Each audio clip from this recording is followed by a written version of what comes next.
poem is called My Mother Has Been a Changing. My mother has changed a lot since the days before she birthed me. Little did I know the water she bathed me in my newborn skin was already muddy and irky.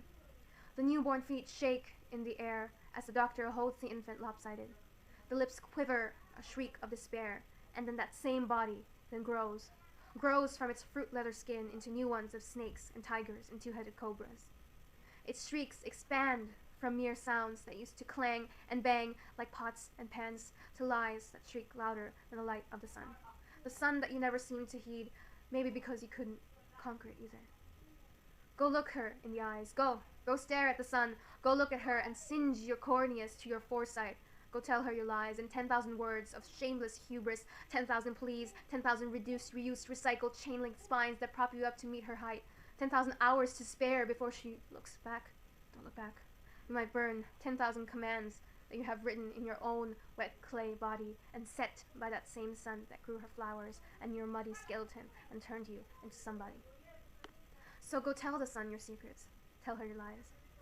See, I knew your words were polluted when they came out like waterfalls.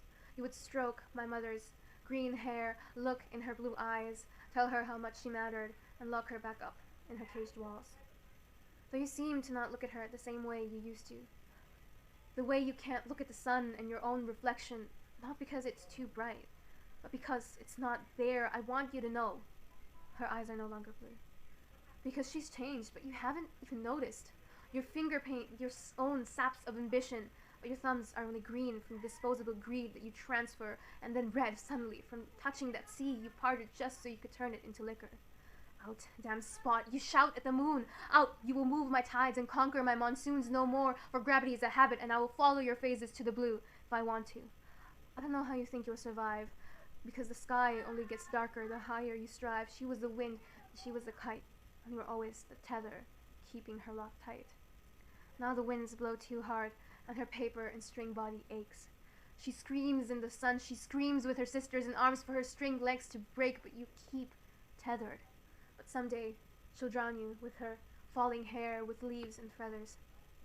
She's become weaker in her heart, but stronger in her will.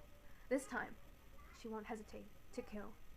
The clouds gray, and 3 witches appear to plot your trap. Snow in your springs, the finger-like roots of evergreens have rings. The songbird no longer sings, vultures tear off their wings. The son of Bangkok will be kings. The clock tick, tick, ticks, and this time she won't hesitate to kill. This time when her blue eyes spill water, it will be red and drown out the green that you read. Because believe me, when she swallows her mercy and your air, you won't have time to negotiate the rights and fairs. Now she's learned that she's better than you, because she knows she's bigger than you. Your glass skin and the paper buildings you so elaborately drew. You'll flail your arms as the wet fills your lungs. You'll beg, drowning in your own potion, that there is no hope now.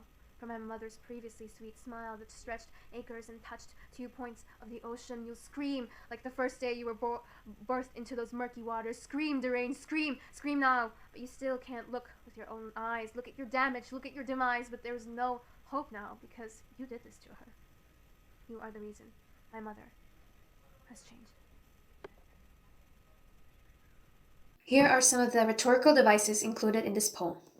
Number 1, anadiplosis. Repetition of words, especially located at the end of one phrase or clause and the beginning of the next. The quotation, the lips quiver, a shriek of despair, and then that same body grows from its fruit leather skin into its new ones. Purpose, I used anadiplosis to put emphasis on the act of growing and expanding in the metaphor.